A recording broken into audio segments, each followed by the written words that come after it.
zonke sibonga ukuthembeka kwakho baba othongcwele izikhathi nemizuzu kuvela kuwe baba othongcwele ukwakhile wakunikeza umuntu emhlabeni ukuthi ngesikhathi sakho aphelelise icebo lakho siyakubonga kakhulu kwenkosi yami namhlanje inhlanganyelo esinayo nabantwana bakho ukufunda nokuhlolisisa izwi lakho baba othongcwele sikhulekela ukuthi izwi lakho lisafundiswa uvule izindlebe zethu zikamoya gcoba izindebe zethu sikhuluma imfihlakalo yezwi lakho ngokucacileyo siyakubonga sikunika udumo lonke ngoJesu Kristu inkosi amen siyabonga kakhulu uNkulunkulu bazalwane thank you so much kunina nonke enkhona and sizokhonza uNkulunkulu amen bazalwane God is good bazalwane God is good all the time ake uqhawula umakhelwane wakho amen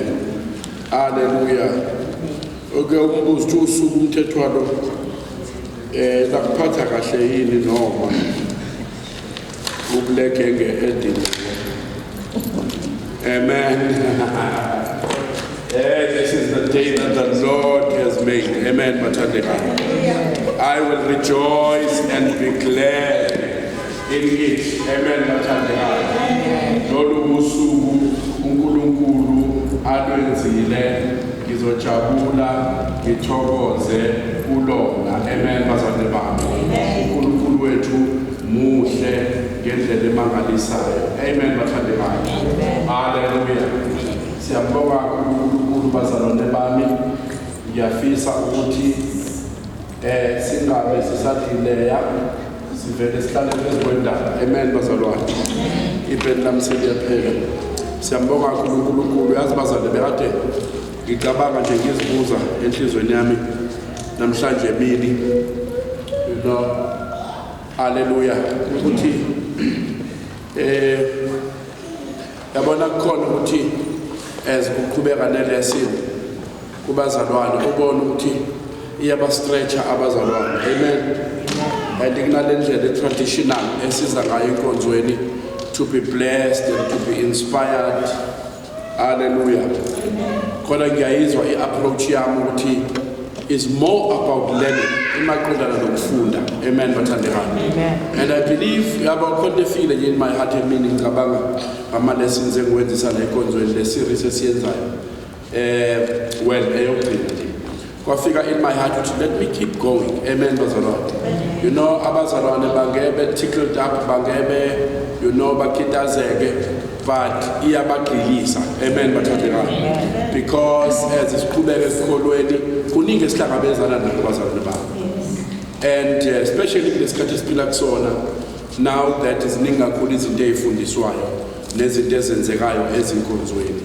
uthola ukuthi abazalwane bayahluleka ukuthi babone ukuthi lokhu kuseyizwi likaNkulunkulu noma akuselo because enye izinto esibona yenzeka manje kulesikhathi esiphila kusona kuningi kakhulu osekuqhutshwe nobuzalwane noma ngithi nje kuningi kakhulu osekuqhutshwe nokukholwa you know enkonzweni usufica yonke into zabazalwane inkonzo zabazalwane usufica izinto eziningi seziningi izinto ezishunyayelwa so ngibe nalo logqozi nje nokukhuthazeka ukuthi okay let me continue mhlamba abanye bethu bangayi-understand lento manje but as beqhubeka nokukholwa bazohamba bahambe basibone isidingo sayo futhi khona la izohamba ihambe basize khona amen bazalwane bami siyambonga kakhulu uNkulunkulu on Sunday ngesonto ngingathi uthinta lento engifuna ukuyiqeda namhlanje amen bazalwane haleluya ngiyacela ukuthi siyezweni lenkosi sophinda that verse Revelation chapter 17 isambulo isahluko 17 bazalwane bami sizofunda uverse unumber 5 amen bathandekayo isambulo chapter number 17 uverse unumber 5 ngiyafisa ukuthi namhlanje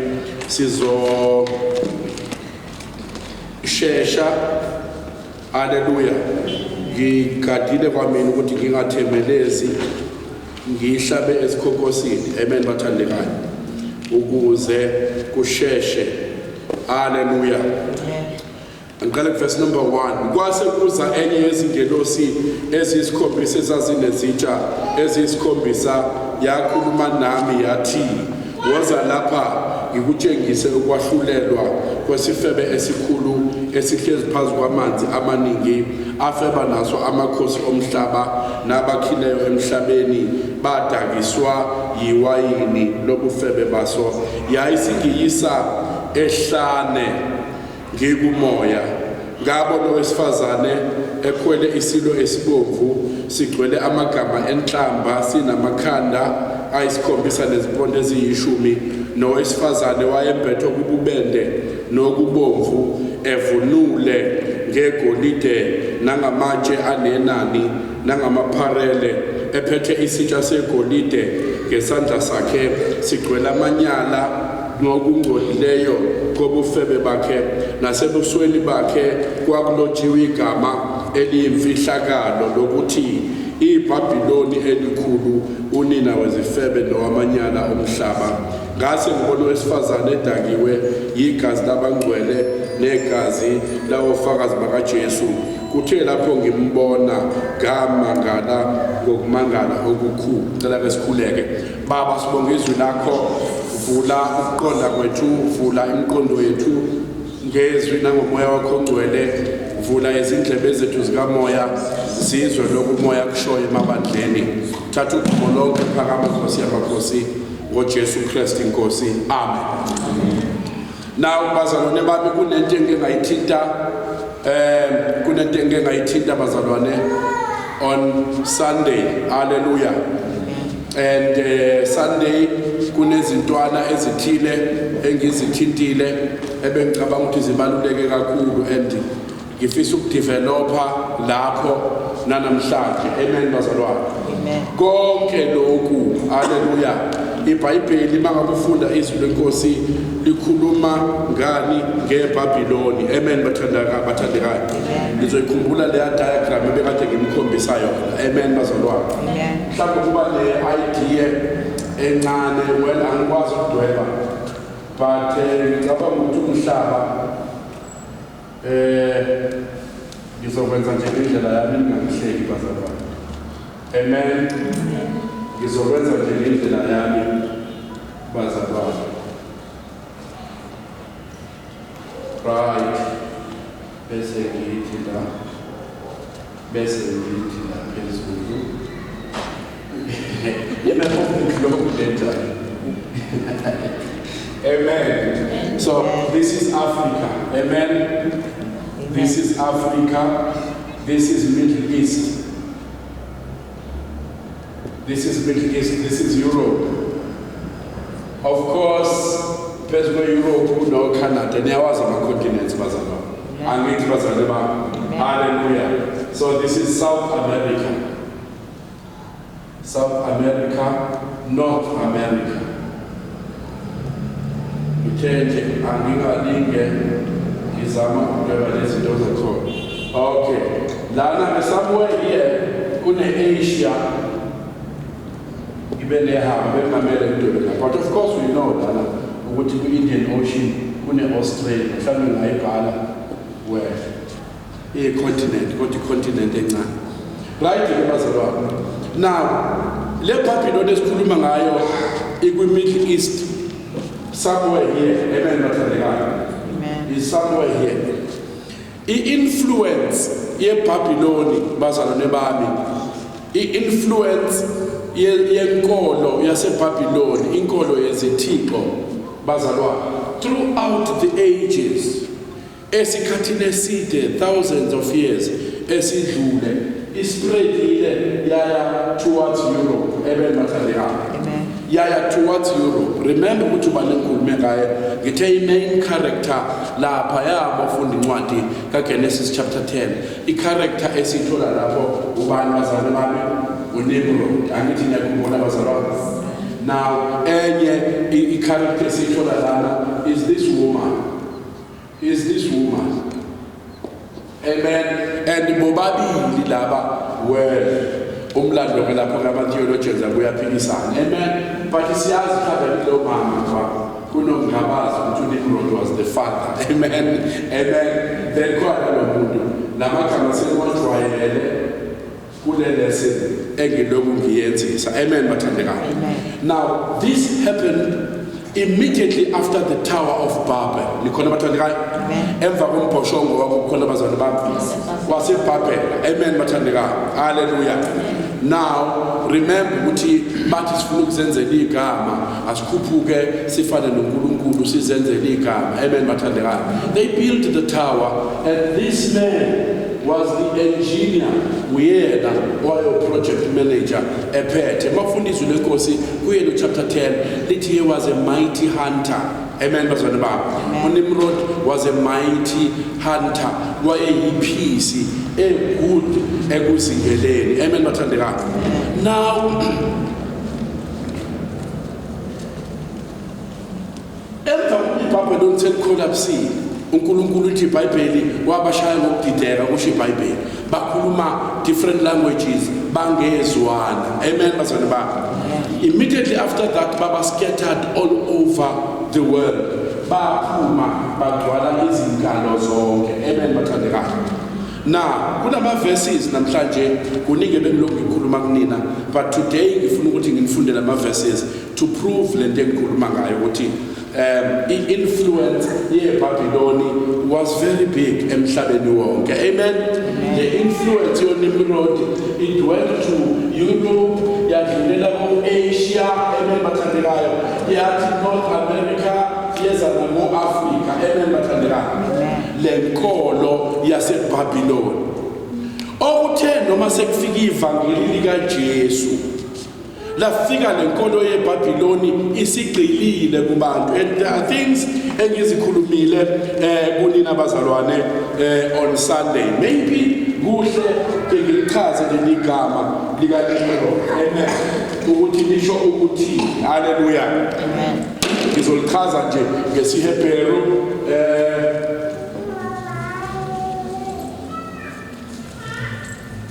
angazi pronounce kanjani ligama. Amen.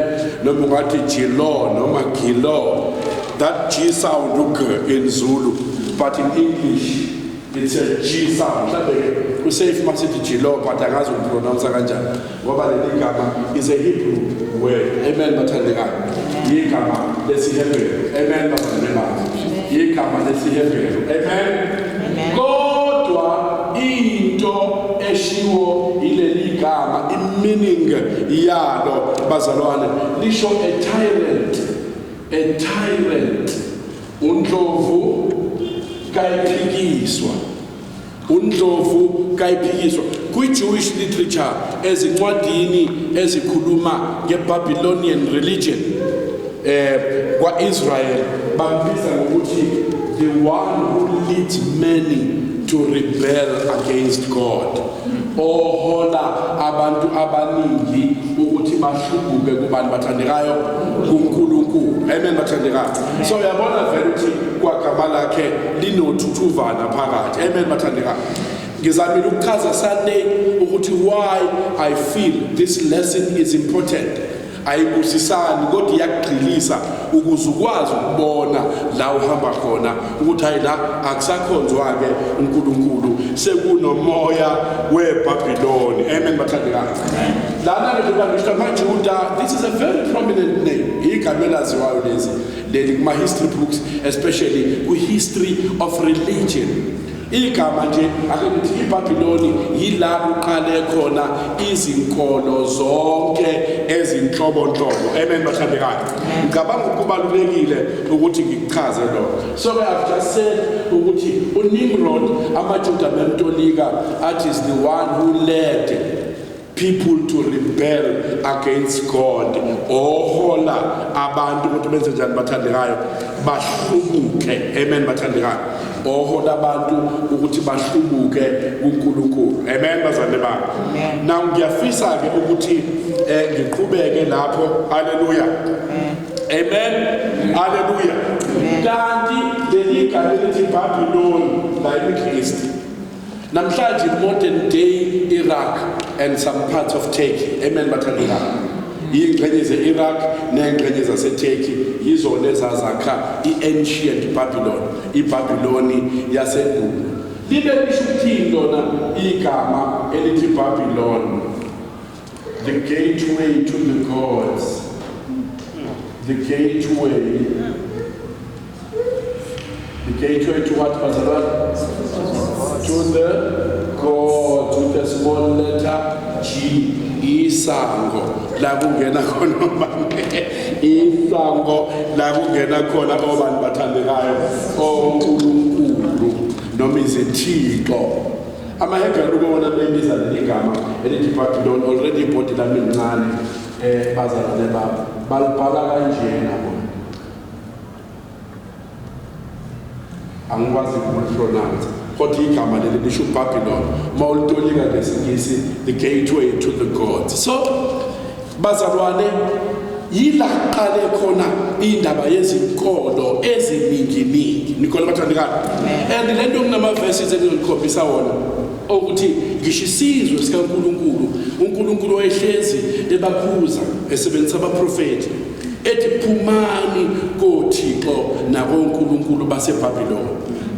They struggled because the influence yaseBhabhilon yanyukele Europe, yehlele Africa, in fact before Europe yasabalala the Middle East yonke amazwe angaleso sikhathi. Amen bathandekayo.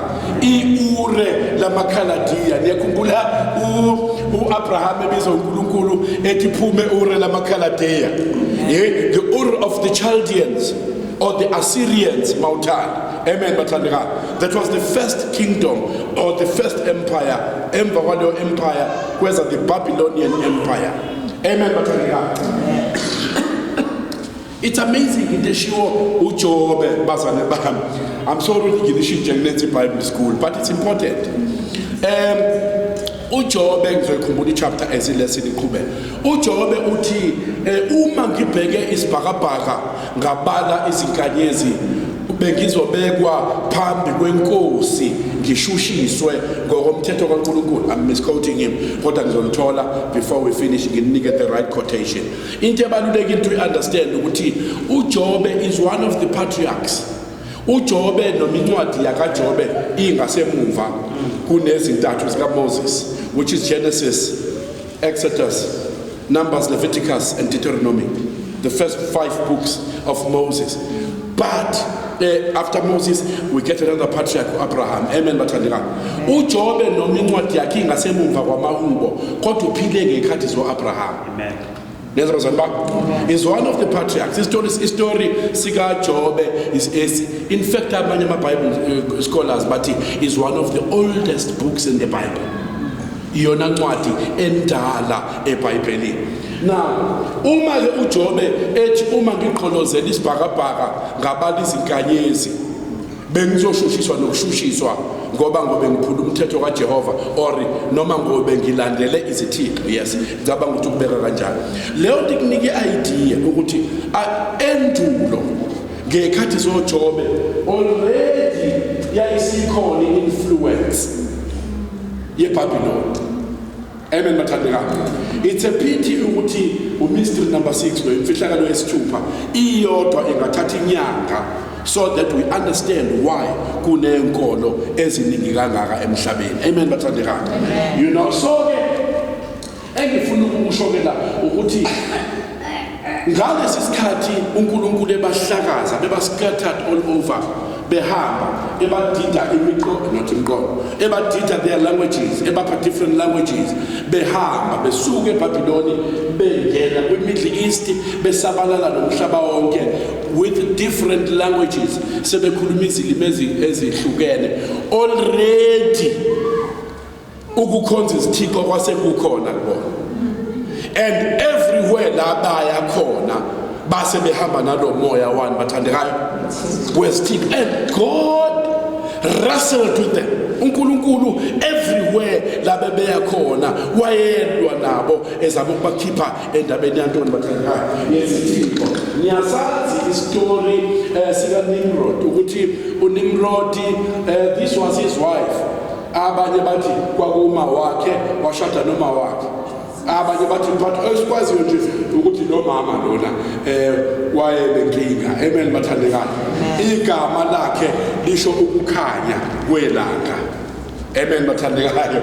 Lisho ukukhanya kwelanga. Amen bathandekayo. Now uma uNimrod eseshonile, this mother got a baby. Uyabona? Wase ethi ene lengane uyinikwe izithixo zabo. Wathi ngibe pregnant supernaturally. Ngibe pregnant supernaturally. Wazala uThamuzi. Amen bathandekayo. And uThamuzi bamtonika ngokuthi is Nimrod reincarnate. uThamuzi kubuya uNimrod. Then hallelujah, uma bazali bami kwenzeka leyo nto, abantu they started to worship ubantu bazali bami uNimrod. Amen bazali bami. uNimrod was worshipped in Babylon as the god of the sun. Amen bathandekayo. Then uSeramus yena became the goddess of Babylon. Amen bathandekayo. Yena he became the queen of the moon. Bazalwane bami, kwaba yithixo straight lezi ezinjani ezikhonzwayo. Nikhona bazalwane bami? Kwaba yithixo ezikhonzwayo. Hallelujah. Then bazalwane, i-concept ka-mother child religion.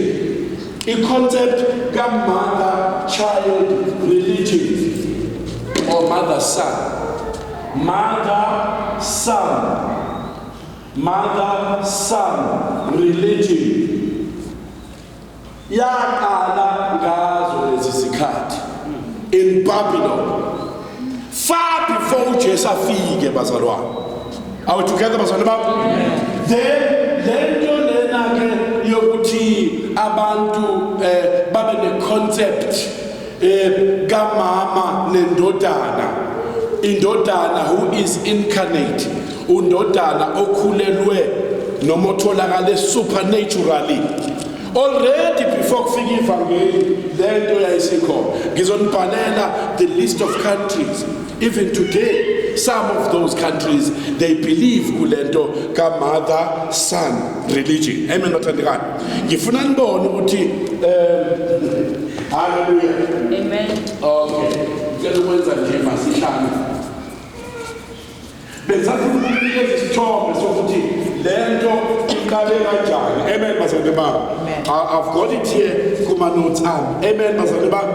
In Egypt, eGibhithe banayo lenkolo kamama nondodana, mother son religion. Amen bathandekayo. Hallelujah. In Egypt, eGibhithe sikhuluma nge-antiquity, the long time ago, but even today these kolos zisekho noma zingasekho that prominent. Amen bazalwane bami. AmaGibhithe ayenobani ezenzekana angithi God Mother Isis plus Osiris. Mawemlando nomaGibhithe futhi banama images wa mama ephethe inbathandekayo umntwana kusuke kuphi epapi loni ngobani ngale-2. Amen bathandekayo. Hallelujah. Even in India, nase India banayo inkolo nezithombe. Hallelujah. Amen.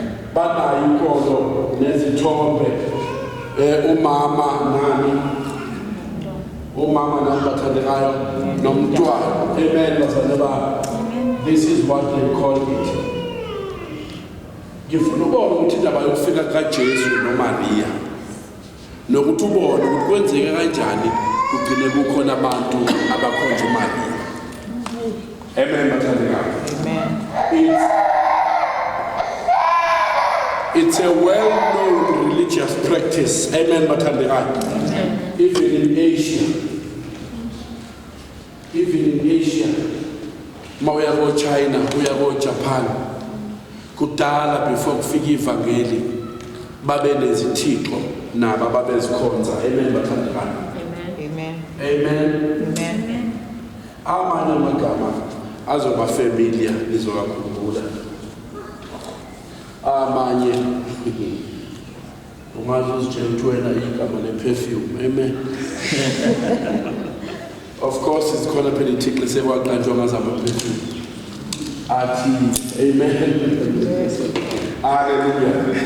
Ngikubhalela nje izinkolo nezithixo ezazikhonzwa abantu before kufika ivangeli likaJesu. Abanye kwamanye amazwe basabhajwe kuzo lezi zinkolo even today, even in Rome. Okunye kwaqanjwa ngako inkanyezi, okunye kwaqanjwa ngazo some bodies, space bodies, qanjwe ngako okunye ama-planets. Amen bathandekayo. Hallelujah. Amen. In Rome, in mother-son relationship. Hallelujah. As we figure in different countries, bakubiza ngamagama njani ahlukene. Amen. Kodwa source was Nimrod and Semiramis. Amen bathandekayo. His source is the same. Kodwa bakufika emazweni angaphandle or ahlukene bakubiza ngamagama ahlukene. Izithixo lezi ezazikhonzwa amazwe kudala noma kudala kodwa lensila isekhona. Amen. Hallelujah. Kuvela namaJusi. Hallelujah. Kuvela namaJusi. We are exploring the mother-son religion. Amen bathandekayo. Amen. This was far before sifike kuMary and Jesus. Ngifuna understand why uMary estubborn engafuni ukuphuma kwabanye. Understand why uMary estubborn engafuni ukuphuma kwabanye. And ngizochaza kwenzeka kanjani ukuthi uMary agcine ngaphumanga kumaChina. Abantu bathambazana maningi kakhulu la kumaChina. iChina is huge, it's very big, it's a very big country. Kuyashiyana from province to province, and we all know amaChina good eTikwe. Kuyashiyana from province to province.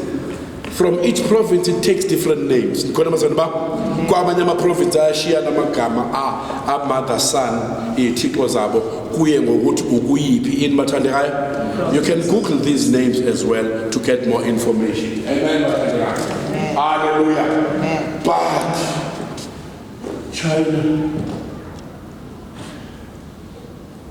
Hallelujah. Amen. Angisawafundi lawo gama lama ngiwazokhombisa. Hallelujah. Amen. Hallelujah. Amen. Hallelujah. Amen. Amen bathandekayo. Amen. Lona-ke amaChina amthatha ngokuthi ubulili is a hermaphrodite. Angathi niyazi hermaphrodite. Uthola umuntu has got both sexes, but one sex is dominant, the other one is recessive. Amen. Ukuze ngingazwakali ngithuka inhlamba, ikhona example ebengizoninikeza yona eseduze kakhulu kwethu la eSouth Africa. Amen bathandekayo. Hallelujah. Ukhona eminyakeni edlule abake bakumibona ewina kakhulu ama-competition, bagcina sebecomplain abanye bathi akasiyibona ubulili ngempela. Kudlalwa ngengane yomuntu yathathwa yeswe ematheatre yafakwa emishinini kwatholakala ukuthi bukhona ubulili besilisa kodwa bubonakala bungaphakathi esiswini. Umuntu odaleke kanjalo simbiza ngokuthi hermaphrodite. Amen bathandekayo. It's not a good term. It's not a good term. Amen bazalwane. Kufuneka i-edithwe le video. Amen bazalwane. Kodwa kubiza ngagama lamuntu. Amen. Now This was thousands of years before uJesu azalwa. Amen. This was thousands of years before uJesu azalwa. The time bephuma chapter 10 uNkulunkulu ebaphambanisa izilimi eBabylon. Bephuma beba scattered all over the world. Bahamba sebehabule lenkolo ka-mother son religion. Bethatha kubani uNimrod noSemiramis. These two bathi sebefile. In fact umuntu owayestrong kakhulu kulento was this mother. And ama-Babylonians ayembiza queen of the heaven. Bakhona even today abanomuntu othile wesifazane abathandaza kuyena mawuya lapho khona leyo nkolo in Rome. They call Mary Queen of the Heaven. Ama-Catholic they call Mary Queen of the Heaven. You must understand ukuthi mawuthatha uJesu wasindiswa. Of course, funeka sihloniphe bonke abantu. But okusala asikhonza uNkulunkulu yedwa. Asikhonza uNkulunkulu yedwa. Lento for the past 2 weeks bengisaba ukuyikhuluma directly kini kade nginifundisa. Ngiloko ngikekela. Amen. Amen. I-rosary leli. You go to Hindu literature, incwadi zenkolo yamaHindu, you'll find the rosary. You go to inkolo yamaHindu, they pray babalike nobona. AmaHindu. Yaqala here in Babylon. Job uNkulunkulu kwiSambulo chapter 17 and 18 ebhilita kangaka ngendaba yeBabylon.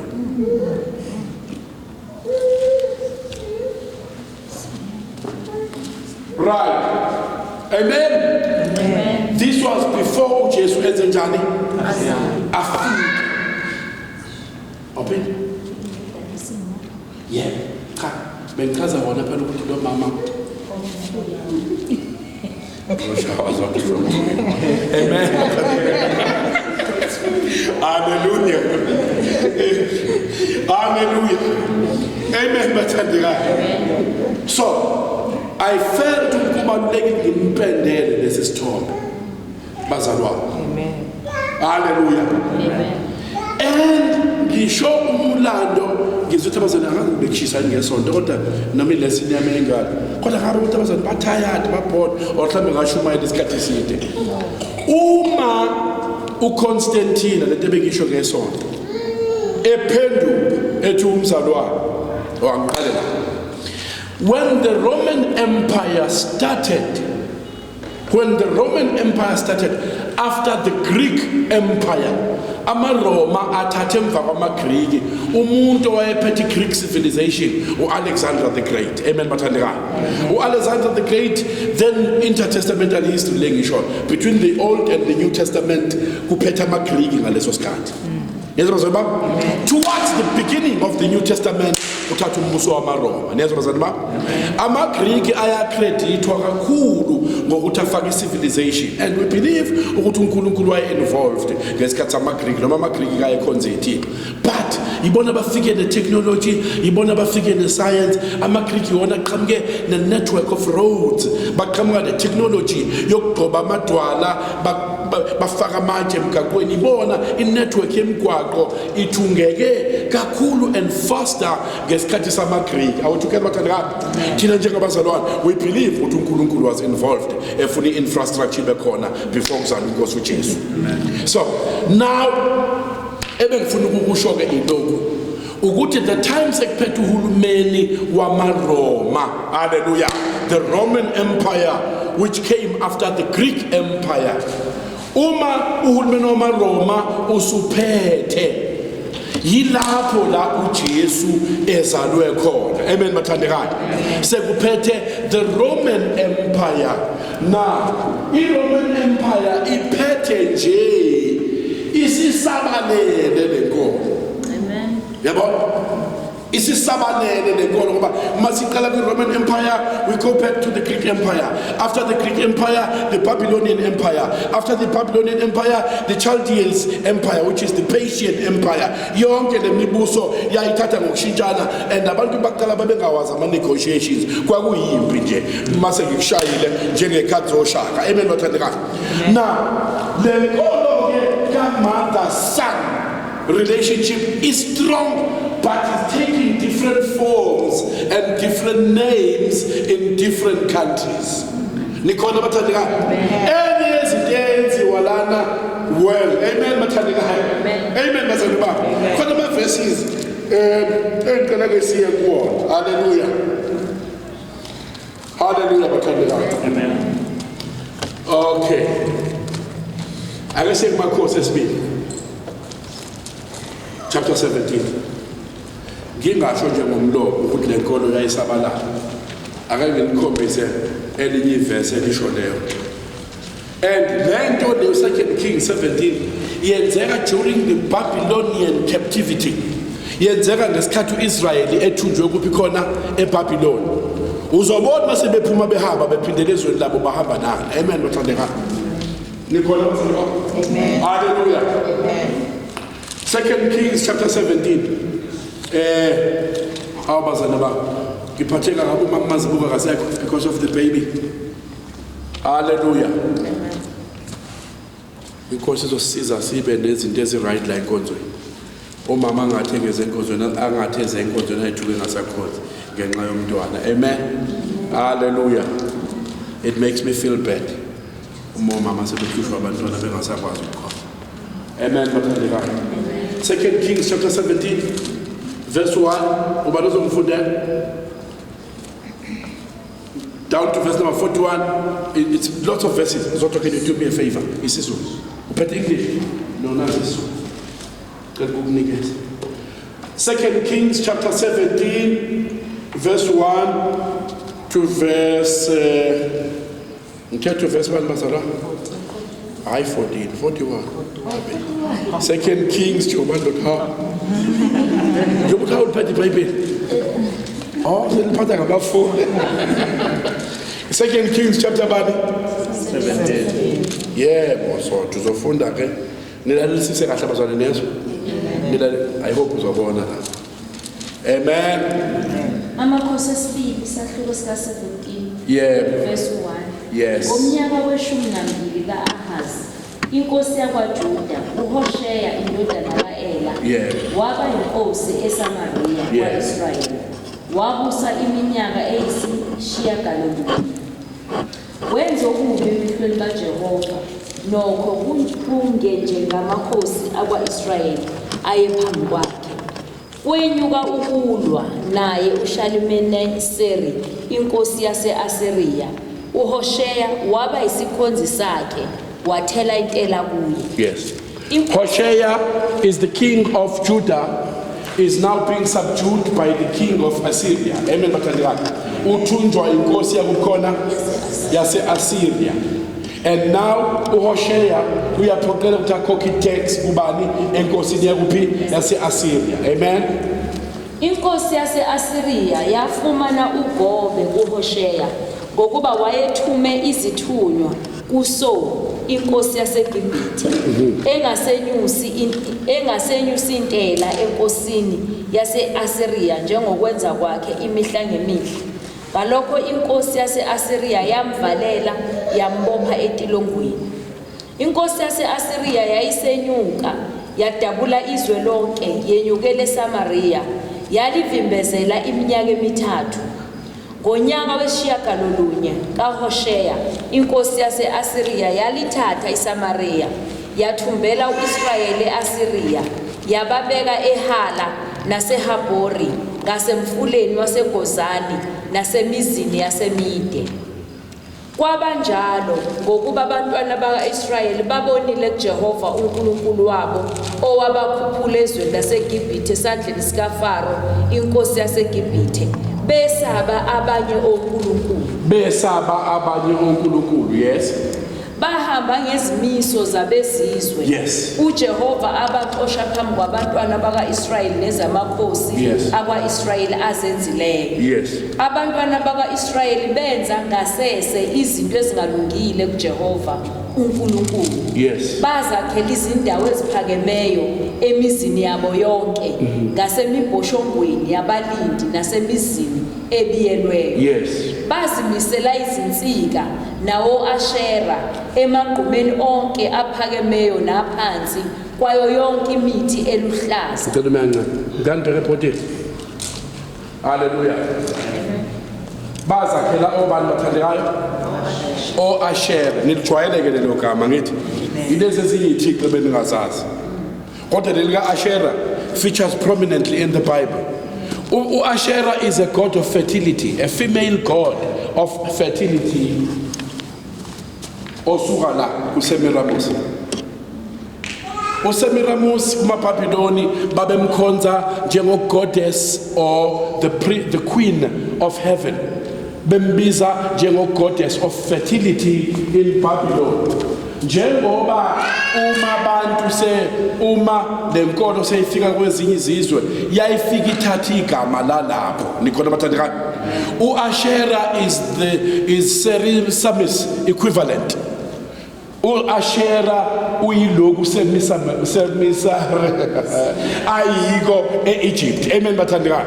But mawaze nje ukuthi uNkulunkulu wani we-fertility, infertility, wenzalo noma wani, imvundo, god of fertility, goddess wesifazane, amen bathandekayo, of fertility. Now, baka isithixo, amen, mhlawumbe ngithathele uqhubeka ufunde.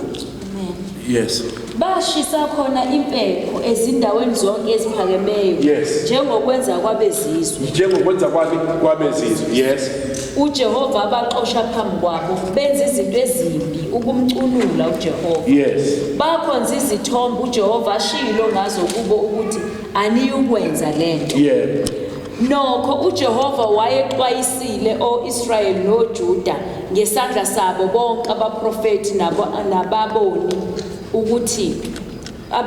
nababoni ukuthi phendukani ezindleleni zenu ezimbi nigcina imiyalo yami nezimiso zami njengawo wonke umthetho engayala ngawo oyihlo nengawuthuma kini ngesandla sezinceku zami abaprofeti. Uverse manje. Verse senzoqala 14. Yeah. Kepha balalelanga benza lukhuni intamo yabo njengentamo yawoyise abangakholwanga kuJehova uNkulunkulu wabo. Yeah. 15. Badelela izimiso zakhe nesivumelwano sakhe asenzayo nawoyise nesenxwayiso abaxwayisa ngaso. Balandela okuyize benza okuyize balandela bezizwe ababebazungeza. Yeah. uJehova abayale ngabo ukuthi abayikwenza njengabo. Yeah. 16. Bashiya yonke imiyalo kaJehova uNkulunkulu wabo bazenzela izithombe ezibunjiweyo amathole amabili benza noAshera. Yes. Bakhuleka kulo lonke ibandla lasezulwini bakhonza uBhali. Yes.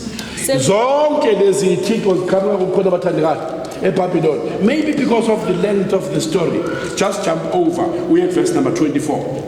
24. Yeah. Inkosi yase-Asiriya yalanda abantu eBhabheli Yeah. naseKutha nase-Ava naseHamati Yeah. naseSefarivayimi Yeah. yabahlalisa emizini yaseSamariya Yeah. esikhundleni sabantwana baka-Israyeli. Yeah. Badla iSamariya bahlala emizini yabo. Yeah. Kwathi ekuqaleni kokuhlala kwabo khona abamesabanga uJehova. Yeah. Ngalokho uJehova wathuma izingonyama phakathi kwabo zabulala abanye kubo. Yes.